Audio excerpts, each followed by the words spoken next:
The Iron Diplomat, the Galactic Assembly Hall, hung suspended in the void between three star systems, a marvel of cooperative engineering that housed representatives from 47 different species. Today, the chamber vibrated with tension thick enough to taste. Supreme Commander the Skull of the Velker Dominion stood at the central podium, his forearms spread wide in a gesture of dominance that had cowed countless species before. His crimson carapace gleamed under the assembly lights, each segment carved with battle honors from 300 years of conquest. Across the chamber, Ambassador Marcus Chen sat perfectly still. The human representative appeared unremarkable by galactic standards, smaller than most delegates, lacking natural armor or weapons. His dark suit was simple, his gray hair neatly trimmed, and his weathered face showed neither fear nor aggression. To the Velker commander, he looked like prey trying to appear calm before the predator struck. Dexkol's voice boomed through the chamber's translation matrix, reaching every delegate in their native language. The Velker Dominion has shown unprecedented patience with the human infestation. For 12 standard cycles, we have watched these newcomers claim 17 systems. 17 systems that rightfully belong to superior civilizations. Their expansion ends today. The insectoid krill delegate, Ambassador Zixona, rustled her wings nervously. The crystalline lumens dimmed their bioluminescence in submission. Even the proud Korthon delegation shifted uncomfortably in their seats. The Velker Dominion commanded the largest fleet in known space, over 4,000 warships spread across 6 sectors. When they made demands, species listened. Marcus took a slow sip from his water bottle. The liquid inside would have been acidic poison to most species in the chamber, but he drank it as casually as if sitting in a cafe back on Earth. He set the bottle down with deliberate care and adjusted his cufflinks, the small gesture somehow more unsettling than any verbal response. The Excal continued, his confidence growing with every moment the human remained silent. The Dominion offers humanity one opportunity to avoid annihilation. Abandon your colonies. Surrender your mining operations. Accept protectorate status under Velker authority. You have 2 standard hours to transmit your compliance. Failure to do so will result in the complete eradication of all human presence in the outer territories. The chamber's viewing screens activated, showing the space outside. The Velker war fleet hung in formation, 500 dreadnoughts arranged in precise attack patterns. Each vessel bristled with weapons capable of reducing planets to molten slag. Their shields shimmered with barely contained energy, and their weapon systems were already charging. This was not a bluff. This was extermination waiting to happen. The Yolori ambassador, flowing creature of bioluminescent tentacles, spoke softly. Surely accommodation can be reached. The Galactic Assembly exists to prevent such conflicts. Perhaps the human territories could be shared, or certain systems returned to neutral status. Dexkol turned one of his eye clusters toward the Yolari. The Dominion does not share. The Dominion does not negotiate with species who refuse to acknowledge their natural inferiors. Humanity has existed in space for barely 30 cycles. They know nothing of galactic order. They will learn, or they will cease to exist. Marcus finally spoke, his voice quiet but carrying clearly through the chamber. Commander Dexkol, before we discuss terms, I have a question. How much research did your intelligence services conduct on humanity before issuing this ultimatum? The question caught Dexkol off guard. He had expected pleading or anger or desperate bargaining. Curiosity was unexpected. Sufficient research was conducted. Your species originates from a single world. You have minimal fleet assets scattered across your colonies. Your technology is adequate, but unremarkable. Your population is small by galactic standards. There is nothing more we need to know. Marcus nodded slowly. I see. So you're unaware that Earth is classified as a Class 14 death world? The highest hostile rating in the Galactic Environmental Index. Zixina Centeni twitched. The Krill maintained the most comprehensive databases in known space, and classification details suddenly seemed very relevant. She began accessing her data terminal with increasing urgency. Death world classifications are irrelevant, Dexkol said dismissively. Many species evolve on challenging worlds. It does not grant them military superiority. You're absolutely right, Marcus agreed. He stood slowly, his movements economical and precise. Let me tell you about Earth, Commander. Our gravity is 9.8 meters per second squared. I notice your species evolved at 6.2. Our atmospheric pressure at sea level would collapse your respiratory system in approximately 4 minutes. Our temperature variations range from -90 to +60 degrees Celsius across the planet's surface. He walked toward the central display, his footsteps echoing in the sudden silence. Earth's dominant predators before humanity achieved apex status included creatures called lions, social hunters working in coordinated groups, saltwater crocodiles with bite forces exceeding 16,000 newtons, great white sharks that could detect electrical impulses from muscle contractions, polar bears that could track prey across hundreds of kilometers using scent alone. This carapace plates shifted uncomfortably. Ancient history has no bearing on current military capacity. Marcus smiled, and there was something in that expression that made several delegates unconsciously move back in their seats. Ancient history shapes everything, Commander. You see, humanity didn't overcome those predators through superior strength. We weren't faster, or stronger, or better armed by nature. We survived through 3 critical adaptations: persistence, intelligence, and cooperation.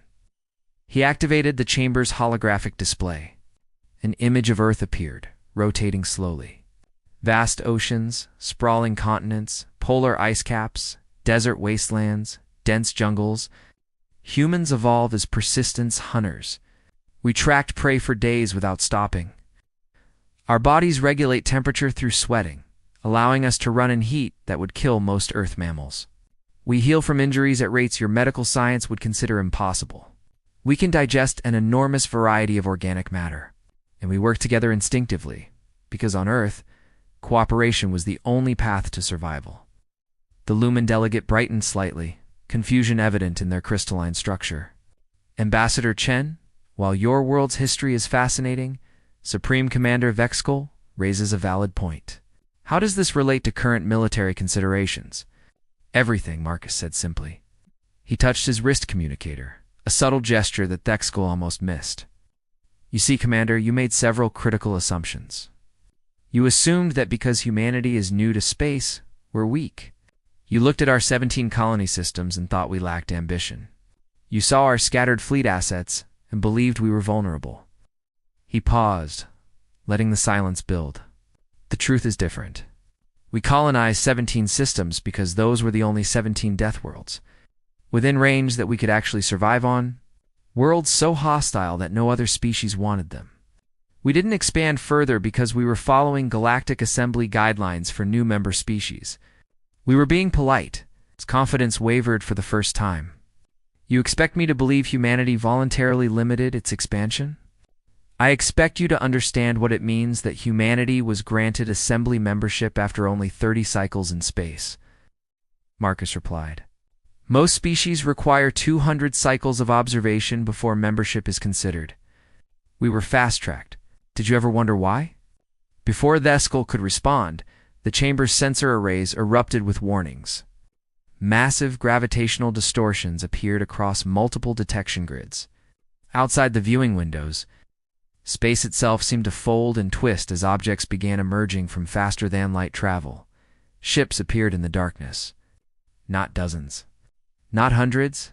Thousands. Each vessel bore the blue and silver insignia of Earth's United Defense Coalition. They materialized in perfect formation, their hulls reflecting starlight like a constellation of new stars being born. Marcus checked his chronometer. You gave us 2 hours, Commander. I needed 11 minutes. The 5th Fleet has arrived. The 9th Fleet will be here in another 8 minutes. The 2nd Fleet is currently repositioning from the barrier territories and should arrive within 23 minutes. Shall I continue? Or would you like to reconsider your ultimatum? Vexkul rushed to the viewing screens, his carapace plates clattering with stress. His tactical officers were transmitting frantic updates. The numbers were impossible. 3,000 human warships in the first wave alone, with more arriving every minute. each vessel massed larger than Velker dreadnoughts, their hulls denser. Their energy signatures indicating reactor outputs that should have been physically impossible. Zixina found the classification data. Her voice trembled as she read aloud. Class 14, Deathworld. Surface gravity 0.98 times galactic standard. Atmospheric pressure 0.9 times standard. Temperature variance 150 degrees. Native megafauna include persistence predators, ambush predators, and pack hunters. Dominant sentient species achieved global civilization despite facing 19 distinct extinction-level events during evolutionary development. Marcus returned to his seat, his movements still calm and unhurried. 19 extinction events, Commander. Asteroid impacts. Supervolcanoes. Ice ages. Pandemic diseases. Each one should have ended our species. We survived all of them. We learned. We adapted. We remembered. The viewing screens now showed human ships from multiple angles. Their formation was flawless. Each vessel positioned to provide overlapping fields of fire while maintaining defensive postures. These were not the actions of a scattered, disorganized fleet. This was military precision refined over generations of warfare. On Earth, Marcus continued, we spent 10,000 years fighting each other. Nation against nation, ideology against ideology. We developed weapons capable of sterilizing our entire planet. We built missiles that could cross continents in minutes. We created bombs that could vaporize cities. And then, after nearly destroying ourselves 3 times, we chose to stop. We chose cooperation over annihilation. Leaned forward slightly. When humanity reached space, we didn't find garden worlds like your species calls home. We found Mars with its thin atmosphere and freezing temperatures. Venus with its acid rain and crushing pressure. Europa buried under kilometers of ice. And we settled them anyway, because to us, they weren't that different from Antarctica, or the Sahara Desert, or the Mariana Trench. Hostile environments are normal to us. The Xkal's voice had lost its earlier confidence. This is an impressive display, but numbers alone do not determine victory. The Velker Dominion has fought wars for 3 centuries. We know battle. So do we, Marcus said quietly. Every human military officer studies warfare going back 6,000 years. We learn from ancient battles fought with bronze swords and modern conflicts decided by autonomous drones. We carry forward the lessons written in blood by our ancestors because forgetting them would dishonor everyone who died learning those truths. A new figure appeared on the main viewing screen. Admiral Sarah Okonkwo wore the dark blue uniform of the UDC, her medals indicating 3 decades of service. Her expression was professional, but her eyes held the hardness of someone who had seen real combat. Ambassador Chen, 5th Fleet, reports ready status. All vessels have achieved defensive positioning. Awaiting your orders? Marcus nodded. Thank you, Admiral. Please maintain current posture. The commander and I are still discussing whether today ends in diplomacy or devastation. Asterisk, when predators meet Praethex, Cole stared at the impossible fleet arrayed before him. His tactical analysis had been thorough. He had studied human colony defenses, cataloged their known vessels, calculated their industrial capacity. Everything had indicated a species stretching itself thin across 2 mini-systems. Everything had been wrong. Explain, he demanded, his voice harsh with stress. Our intelligence indicated humanity possessed perhaps 800 military vessels total. Where did this fleet come from? Marcus gestured to Admiral Okonkwo's image. Admiral, perhaps you could brief the commander on 5th Fleet composition? Okonkwo nodded crisply. 5th Fleet consists of 3,200 vessels. 412 dreadnoughts, 890 cruisers, 1,300 destroyers, 520 frigates, and 78 support ships including medical vessels and supply chains. Total crew complement is approximately 8.4 million personnel. All vessels are operating at combat readiness, with full magazine stores and optimal reactor efficiency. The numbers hit the assembly like a shockwave. Zixena was frantically calculating. The Korthon delegates had gone completely silent. Even the Yulari, normally unflappable, was pulsing with stress colors. 8 million people, the Lumen delegate whispered. On a single fleet? Deathworlders breed efficiently, Marcus said without emotion. Earth's population is 42 billion. Our colonies hold another 16 billion. We have the resources and the industrial base to support fleets of this magnitude because we've built our infrastructure to operate in conditions that would kill your workers without extensive life support. Dexcal's mandibles clicked rapidly. Even if your numbers are accurate, you cannot possibly have the industrial capacity to build such a fleet. The construction time alone would be centuries. Would it? Marcus activated another display. This one showed Earth's orbital infrastructure. Massive shipyards circled the planet like artificial moons. Asteroid mining operations stretched throughout the solar system. Automated factories processed raw materials in environments that ranged from the searing heat near Mercury to the frozen void beyond Neptune. Our home system's asteroid belt contains more raw materials than your entire empire has processed in its 3-century history. We extracted in vacuum, on airless rocks, in radiation that would sterilize your species in hours. To us, it's just another workday. Admiral Okonkwo added to the explanation. If I may, Ambassador, the commander should understand that Fifth Fleet is operating under standard protocols. Each vessel maintains 1.0 gravity internally. Our combat protocols increase to 1.2 gravity during engagement. Dexcal looked confused. Why would you deliberately increase gravity during combat? That would only exhaust your crews faster. Performance optimization, Okonkwo explained. Higher gravity increases blood flow and oxygen circulation. It sharpens reaction times and improves physical coordination. Our crews train in 1.5 gravity specifically, so that combat conditions feel easier by comparison. Most engagements are actually fought in reduced gravity from our training environment. Marcus stood and walked to the viewing windows. The human fleet stretched as far as sensors could detect, a wall of military power that had materialized from nothing. Commander Dexcal, let me explain something about human military doctrine. We don't build ships to disable enemy vessels. We build them to destroy completely and totally. Because on Earth, predators that survive to fight another day are predators that kill you later. There is no concept of gentle victory in human warfare. He turned back to face the Velker commander. Our dreadnoughts carry magnetic accelerator cannons. We call them railguns. They fire solid projectiles at approximately 4% of light speed.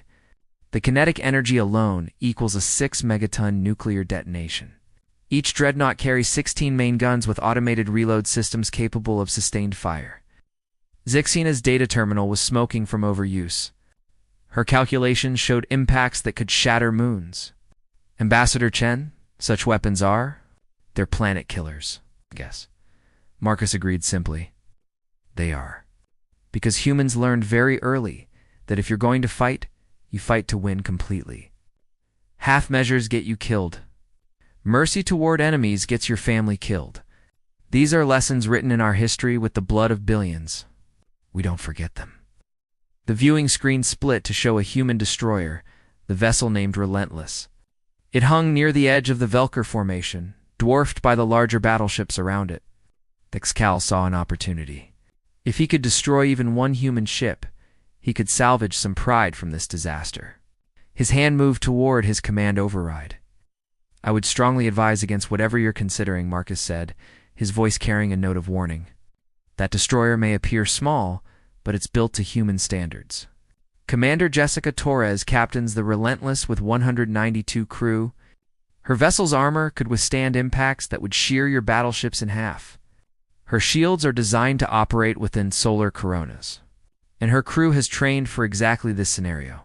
Pride and desperation drove Dexcal forward. He had commanded the Velker Dominion's fleets for 70 years. He had conquered 18 species. He would not be humiliated by these newcomers without striking back. His command override activated. All Velker vessels target the human destroyer designated Relentless. Maximum firepower. Fire on my command. Marcus sighed deeply. Admiral Okonkwo, the Relentless is about to come under fire. Please ensure Commander Torres knows she has full authorization for defensive action. Already transmitted, Ambassador, Okonkwo replied. Commander Torres acknowledges and is ready. 23 Velker warships locked weapons on the lone human destroyer. Energy beams and missile batteries prepared to fire simultaneously. Thixcool raised one arm, ready to give the order that would at least give him one small victory. Then the Relentless moved. The destroyer accelerated at a rate that should have liquefied its crew. It twisted through space with impossible agility, its maneuvering thrusters firing in sequences too complex for organic crews to coordinate. The Velker weapons fired, pouring enough destructive energy to vaporize a small moon into the space where the Relentless had been microseconds before. The human ship wasn't there anymore. It appeared above the Velker formation, having somehow traveled 3,000 kilometers in less than 2 seconds. Its railguns fired once. 4 solid projectiles traveling at relativistic speeds.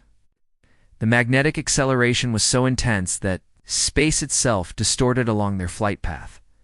For Velker battleships simply ceased to exist. The kinetic impacts hit with such force that the vessels didn't explode. They disintegrated, torn apart at the molecular level by impact energy that exceeded their structural bonds. Debris clouds expanded outward, glowing white-hot from the friction. The Relentless dove back into defensive formation, untouched and ready to fire again. The assembly chamber sat in shocked silence. Thixcool stared at the empty space where 4 of his battleships had been. His mind couldn't process what had just happened. For capital ships destroyed in less than 3 seconds by a vessel 1/10 their size. Marcus returned to his seat. His expression remained neutral, but his voice carried a note of genuine regret. Commander Torres served in the Titan campaign. Her crew has been together for 6 years. They train 8 hours daily in 1.5 gravity. They run combat simulations against scenarios that would terrify your admirals. That wasn't them being aggressive, Commander. That was them defending themselves. And they showed remarkable restraint by only targeting vessels that fired on them. Skull found his voice, though it came out as barely a whisper. What are you? We're humans, Marcus said simply. We're the species that survived 19 extinction events. We're the apex predators from a world where everything wanted to kill us. We're the children of 10,000 years of warfare who finally learned that cooperation achieves more than conquest. We're Deathworlders who chose to build instead of destroy. He gestured to the assembled delegates. We came to the galaxy seeking trade, knowledge, and peaceful coexistence. We followed every protocol. We respected every boundary. We built our colonies on worlds nobody else wanted because we didn't want conflict. But do not mistake restraint for weakness, Commander. Do not confuse diplomacy for inability to fight. Admiral Okonkwo spoke again. 9th Fleet has entered sensor range. 2nd Fleet is 12 minutes out. If needed, we can have 75% of UDC military assets in this system within 2 hours. That would total approximately 22,000 vessels with full support infrastructure. The number was incomprehensible. The Velker Dominion's entire fleet numbered 4,000 ships, and that had taken 3 centuries to build. Humanity fielded 5 times that number after only 30 years in space. The Xcal Scarapus had lost all its earlier gleam. How? How is this possible? Necessity, Marcus answered. Earth sits at the intersection of 3 different spacefaring civilizations' territories. We knew first contact would eventually happen. We knew we might face species more advanced than us. So we prepared. We've built our fleets in secret, hidden in the outer system beyond your sensor ranges. We established shipyards and environments too hostile for other species to patrol. We trained our crews in gravity wells you couldn't enter, and we hoped we'd never need any of it. He stood and walked to where Thixcool sat. The Velker commander now slumped in his chair. I'm going to tell you something that very few species understand about humanity. We are terrified of war. Not because we fear losing. We're terrified because we know we're good at it. We know that once we start fighting, we find it very hard to stop. We know our own history, and it haunts us. Marcus placed a hand on the viewing window, looking out at the assembled fleets. Every human officer out there has studied the world wars. They know about Stalingrad and Hiroshima and the Holocaust. They understand what humanity is capable of when we embrace our darkest impulses. That knowledge is why we choose diplomacy. That understanding is why we show restraint.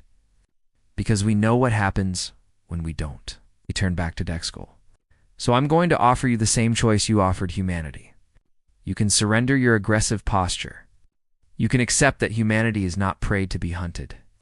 You can return to the Velker Dominion and explain that you encountered a species that matches your military, might and exceeds your industrial capacity. Or you can continue this confrontation and discover exactly how effective human weapons are when deployed without restraint. The chamber waited in silence. Every delegate understood they were witnessing a fundamental shift in galactic power dynamics. The Velker Dominion had been the supreme military force for generations. In less than 20 minutes, that certainty had been shattered. Dexkull looked at his fleet, then at the human vessels surrounding them. His tactical officers were transmitting surrender requests through encrypted channels, begging him to withdraw before more ships were destroyed. His political advisors were calculating the damage to Velker prestige. His military analysts were showing him simulations that all ended the same way. Total annihilation of Velker forces if combat continued. His voice failed. He tried again. The Velker Dominion withdraws its ultimatum. We acknowledge that humanity's territorial claims are legitimate. We will remove our fleet from the system immediately. Akus nodded. A wise decision, Commander. Admiral Okonkwo, please provide clear navigation corridors for Velker vessels to withdraw safely. No hostile action unless fired upon first. Understood, Ambassador, Okonkwo replied. The human fleet began repositioning, creating clear paths for the Velker ships to retreat through. As Dexkull's fleet began its withdrawal, Marcus addressed the full assembly. Let this be understood by all species present. Humanity seeks peace. We will trade fairly, honor our agreements, and respect territorial boundaries. But we will defend ourselves and our allies with every weapon at our disposal. We will not be conquered. We will not be subjugated. And we will not allow aggression to go unanswered. The Jalori ambassador pulsed with colors indicating understanding and respect. Ambassador Chen.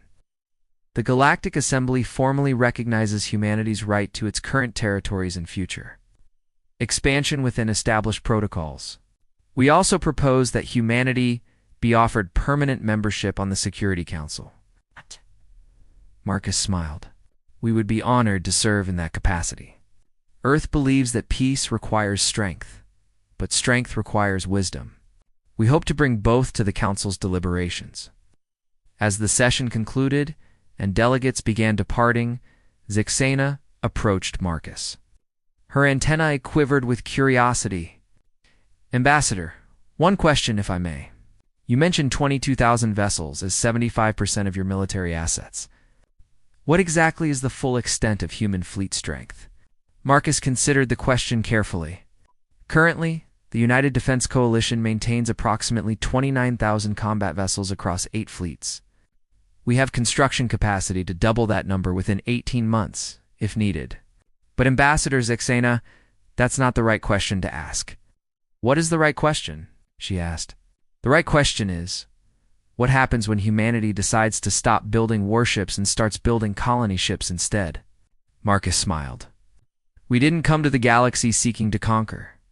We came seeking to grow, to learn, to become part of something larger than ourselves.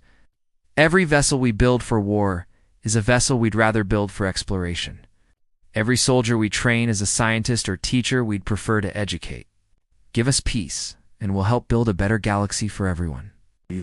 But threaten our people, and you'll discover why apex predators from Deathworlds make very poor prey. The Velker fleet completed its withdrawal. The human fleets began departing to their respective stations. And in the Galactic Assembly, a new understanding had been established. Humanity had arrived, and the galaxy would never be the same. The end asterisk.